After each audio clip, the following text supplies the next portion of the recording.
Human behavior has always been a mystery. Why do people do what they do? Why do they react one way when we expected something else? How do we learn to understand, connect with, enroll, engage, align with people most effectively? Hi, I'm Christine Comerford, founder of Smart Tribes Institute, and welcome to our Smart Tribes Crack the Behavior Code podcast. In each episode, you'll learn practical, easy-to-use tools to better understand and change human behavior. These tools will help your team outperform, out-engage, outsell the competition. In other words, to become a smart tribe. Oh, and you'll find these tools super helpful in your personal life too. Let's go.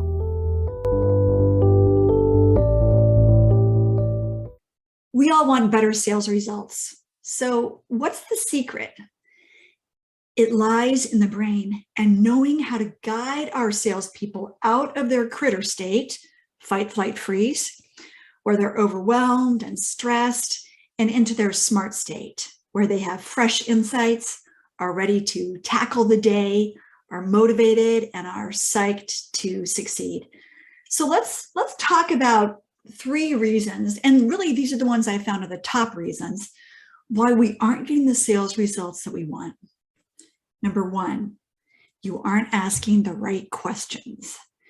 You know, some of these are going to be a little harder than others, but I really want you to ask them, and ask them often. And I'm thinking quarterly. Quarterly would be great. If you want to do them twice a year, then okay, I'll be okay with that. But I want us to really look internally and ask yourself, what percentage of your salespeople are performing at quota? How many stages do you have in the sales process? Seriously, what happens specifically at each stage? Where do sales get stuck or stalled? What stage? And here's a big one that I find around stages. Do you have clear stage gates? Meaning you don't graduate, a prospect doesn't graduate from one stage until, frankly, they've met very specific criteria that enables them to get through the stage gate and move to the next sales stage. What's your current sales cycle? How long would you like it to be? By when? What percentage of your pipeline do you close? What percentage would you like to close and by when? So we're getting like the present state, and then we're getting the desired state that we want to create.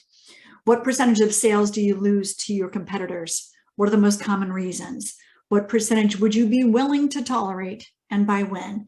These are all questions that we ask our clients in advance prior to prepare for a sales and marketing intensive with us, but ask them internally. You guys have to know this stuff. What are your clients and prospective clients' 5 greatest pain points? And these, of course, are painful things that you are going to help them solve. What's your current client retention rate? What would you like it to be by when? What are your current margins? What would you like for them to be by when? And these can be gross margins, net margins, contribution margins, however you want to structure them. How many qualified leads are generated each month? Through what channels? How many would you like and when? What marketing channels are you currently using? So social, webinars, infographics, blogs, podcasts, direct mail, trade shows, etc. Which are most effective?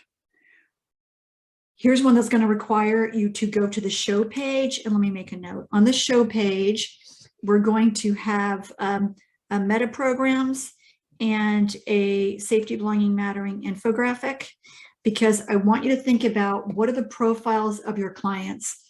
Are they working with you to experience more safety, belonging, connected with you, or mattering? So for instance, people come to us, I've noticed, because we are the safe, proven way to get the business results you want. So they really want mattering, they want achievement, they want to reach their goals. However, they come to us because we're the safe choice to ensure that they get there. Our clients always call us success insurance. So it could be tricky, right? You could say, well, people come to Smart Tribes because they want more mattering. And it's like, yeah, but it's safety to get them to mattering. So it's not always one or the other. And then meta program profiles. You'll understand this when you check out the meta program infographic. Okay, good. So that's your first batch. Okay, that's to make sure you're asking the right questions. The second thing you need to do, make sure you have visibility on progress and performance. So just like companies aren't asking the right questions around sales, they're often, frankly, they don't have the honest visibility on performance and progress. So clients all the time ask us to help them in streamlining their weekly sales meetings. So here are some methods that we found are really effective. A few different things. Weekly salesperson status report, right? Specific date and time. The brain likes to know a specific time. So don't just say, hey, this is due every Friday. Say Friday at 5 o'clock, or Friday end of day, or Friday close of business, but something specific. So make sure that they know that that's when weekly status is due, so that the flash report that you're going to create, right, for the sales department is going to be complete. Make it super easy for the salesperson to submit their weekly status. You know, they can even edit a Google Doc, right? Something that's super easy. What we want to know is the number of new client orders and details, dollar amount, which products or services, right? The number of new existing client orders and details. So we want to separate out the new logos from the existing repeat sales. Again, dollar amount, product, service, blend, whatever. And then the number of new prospects and the details about those prospects. What's the anticipated dollar amount? What sales stage are they in? What are the next steps? And then add whatever else you require to track performance and uncover potential problems. Okay, the weekly sales flash report, that's the next one we want. So here's what to cover each week with the sales team during that group huddle. Be sure to recap on any email kind of post-meeting events so everybody remembers what was covered. So summary of sales activity per salesperson. How many orders, at what stage of sales process, total number per salesperson per stage, total velocity. Ooh, velocity is really important. And velocity means movement from momentum, right? From one stage to the next each week. This is how we start to say, shoot, our prospects are getting stuck in whatever, stage 3 or something. So what's that momentum? What's that velocity? Next, winners for the weekly contest. So, whatever behavior you're currently incenting. Maybe you're incenting new orders. Maybe you're currently incenting upsells or downsells or cross-sells. Maybe you're currently incenting a product or service mix, or you're pushing one product more than others. Fastest to report their sales status in the CRM. Whatever you're currently incenting for your weekly contest, we want to cover that. Weekly CRM update. Ooh, CRM, the thing we love to hate. Okay, we all have a CRM because you have to track your sales pipeline if you're going to have some visibility. So make sure that all people know what data needs to be in the CRM after each sales call. Like, for example, sales stage movement for the week, right? Did prospect X get from stage 2 to stage 3? Notes and communication info with the prospect so that we can use that to refresh our memory. Proposal info and all sales activity. Some clients have their customer service reps actually do the CRM data entry for the salespeople as a reward once a given salesperson has reached a certain sales performance level. So it's a treat. So they take away the perceived pain of doing the CRM data entry by incenting performance. So some of our clients like to set up a Google Doc or other repository to help celebrate salespeople as well as other team members. On the doc, each employee fills in their section listing what treats under $200 they'd like to receive. So that's kind of nice. So now we know what treats to give them that are going to be meaningful. And we want to make this public so everyone can see. And you'll find that leaders have a much easier time providing those fun and meaningful incentive gifts because now we know what you like. All right, number 3, the third reason why your sales are not where you want them to be. Your compensation system isn't working. So here's a simple way to compensate salespeople, and that will really incent them to either think about what your priorities are, right? Sell more new business, hand off recurring business to account management, team sell where appropriate and know that they will be compensated, So I'm just going to lay out a structure, and I want you to edit this. I want you to make it your own. This is just what we have found works for some of our clients. We often will tweak it. There's two pieces. First is the base commission, and then second are the accelerators. Here we go, base commission. So new sales from new clients at X%, right? And we want to look at the levels of salespeople. You know what I'm going to do? Because this is a lot of info. We're going to link to our blog on this topic, okay? Because that way you might be more visual. The new sales from new clients at whatever percent, right? Repeat sales from existing clients, okay, that's going to be considered Y%, and that could be shared between salesperson and account manager, whatever's true. Year one commission maybe at half of Y, and that's the repeat sales. Year two commission at half of Y, which is repeat sales. Year three commission at a third of Y. Year four commission at a quarter of Y. This is the salesperson gradually exiting out of a recurring sale that is going to go to account management. Gross margin expectation, we're going to consider that Z%, and we'll cover that in accelerators in a sec.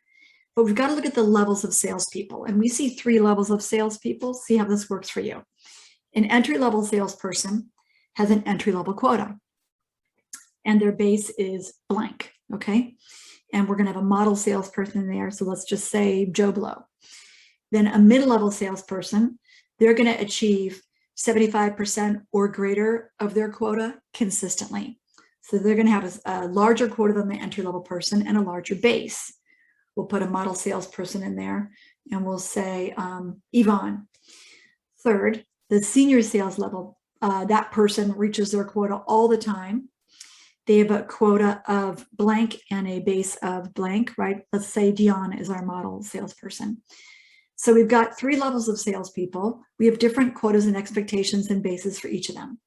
Now, we also are going to have 3 levels of CSRs or account managers. Same exact model.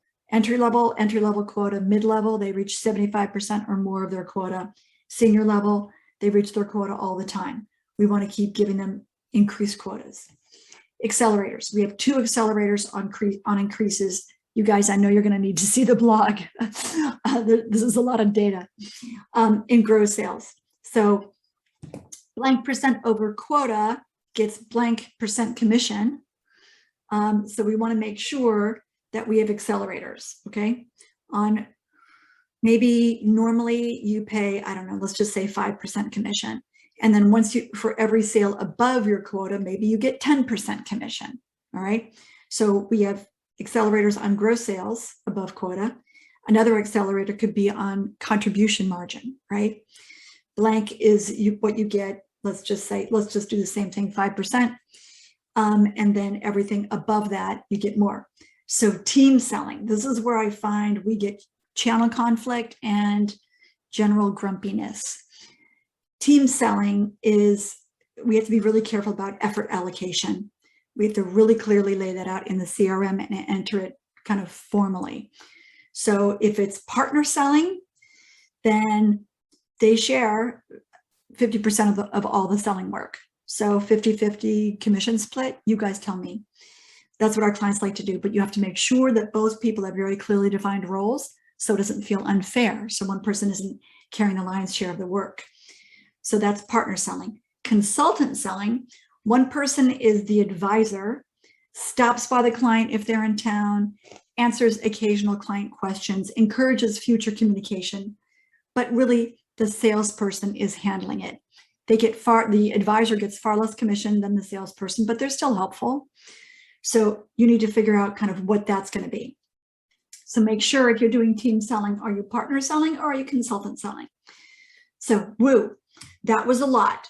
What we want to do is we want to help you guys get to the sales level that you want. So remember, make sure that you're asking the right questions, make sure you have visibility on progress and performance, and make sure your compensation system is working to incent people as you want. Go to the show page, as I mentioned, for a link to a blog on this topic so you can see all the machinations and formulas I just went through, and then also for 2 infographics on meta programs and safety, belonging, mattering. Awesome. Thank you so much for joining me today. Thanks for joining me on this episode. Every listen, every share, every review helps others form their own smart tribes where teams are engaged, happy, and optimally performing. Together, you and I can help millions of people crack the behavior code in their organizations, families, and communities. I invite you to take 2 minutes and head over to smarttribesinstitute.com to discover more about how to form a smart tribe. See you there, and please tell your friends.